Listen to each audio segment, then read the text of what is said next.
compete to get your material on. So the writers are competing with each other, the performers are competing with each other.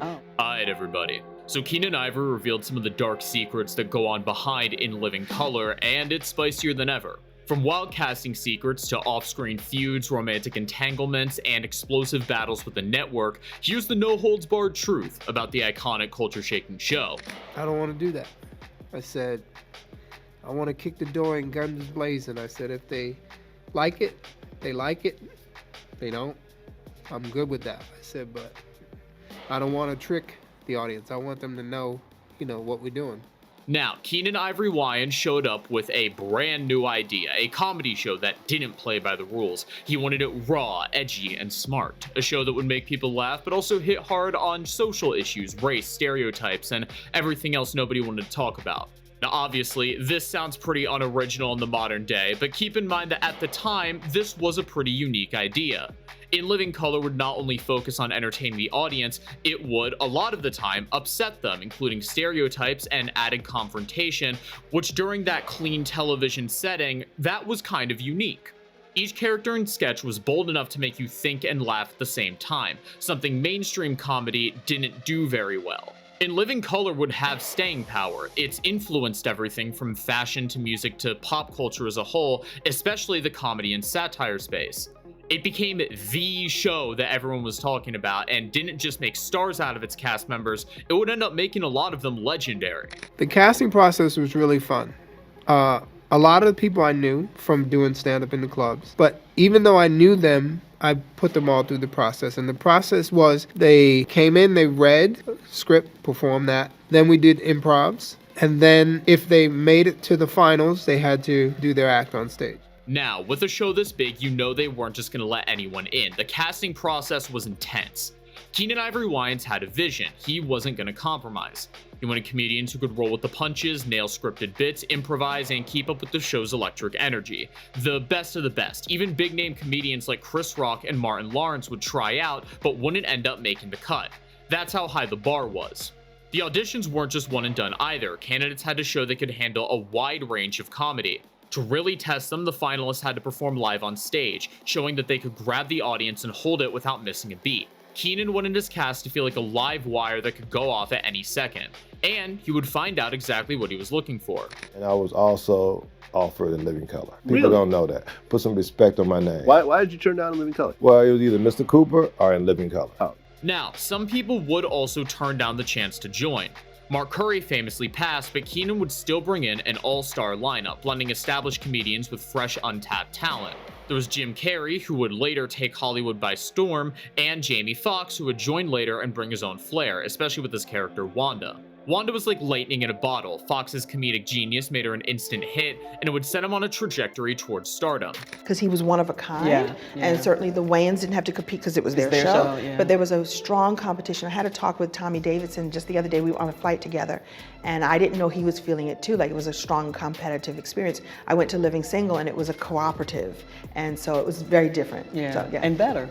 And better for me. Now, behind the scenes is where things get weird. It wasn't all fun and games.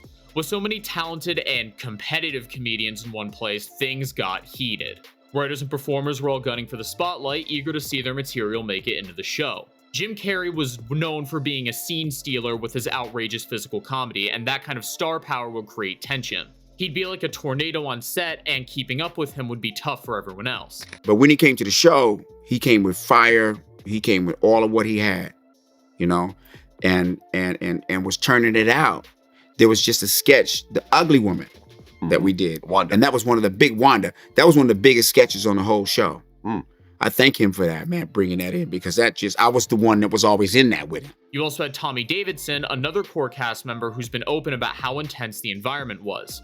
As he says, for him, it was both a blessing and a curse. The competition and the high stakes would make him a stronger comedian, but it would also add to his personal struggles, including his battles with addiction. Hey, don't you do that, don't you do that, don't you do that. And it wasn't a conscious decision. It was just one of them things where there was a lot of opportunities available to me, and I was in an emotional space where I was dependent on those things to help me deal with the present reality. In his memoir, Davidson offers a no-holds-barred look into the complexities and rivalries that came with being in part of In Living Color.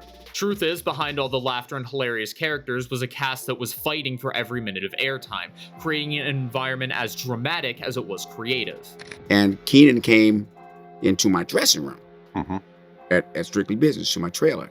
And he was like, "What's up, Tom?" He was just visiting me. He was like, "Yeah, this is Jennifer." I was like, "Damn." You know? And he said, she a dancer, and she said she met me, and she was real nice. And he left. I was like, damn, you know?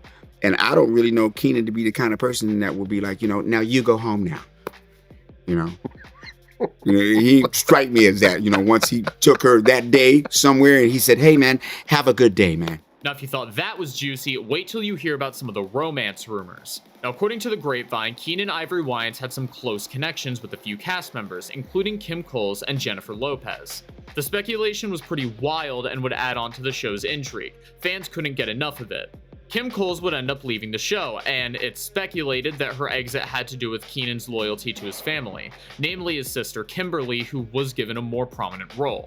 Skirting right on past the ethical implications of that, it is Hollywood after all, Jamie Foxx as well wouldn't exactly be the easiest to get along with.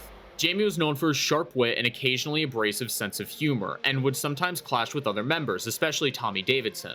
And yet that tension would translate into some pretty amazing on-screen chemistry that kept fans hooked. Peter Chernin, who was head of network, sat me down and he said, "We're really nervous about airing this." He goes, "Undoubtedly it is great and funny."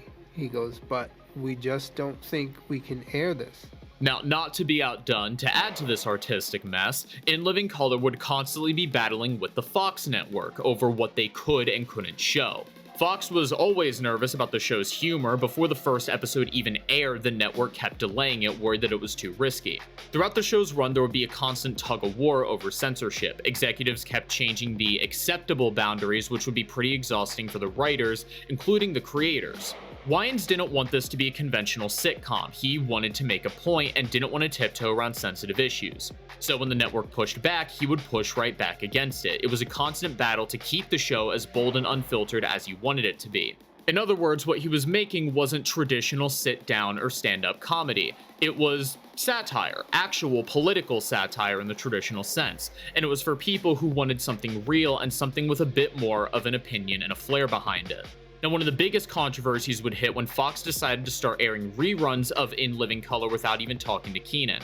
Now, Keenan was obviously not happy seeing his hard work being repurposed like that. The censor made us cut out at a certain point, right? Which, you know, we fought, but I was fine with it at the end of the day. This wasn't just about reruns, it's a matter of respect. Keenan felt like he was being exploited. After everything he'd done to make the show a success, Fox's move was the last straw, and he would walk right in the middle of season 4.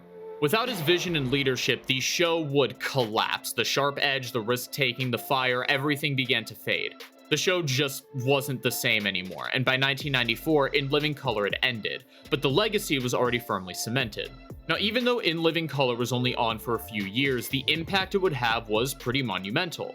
The show didn't just entertain, it would open doors, change careers, and it would shake up the comedy world. It's honestly hard to overstate how influential this show was. A lot of the comedians we know today, Jim Carrey, Jamie Foxx, and other cast members got their start on this show.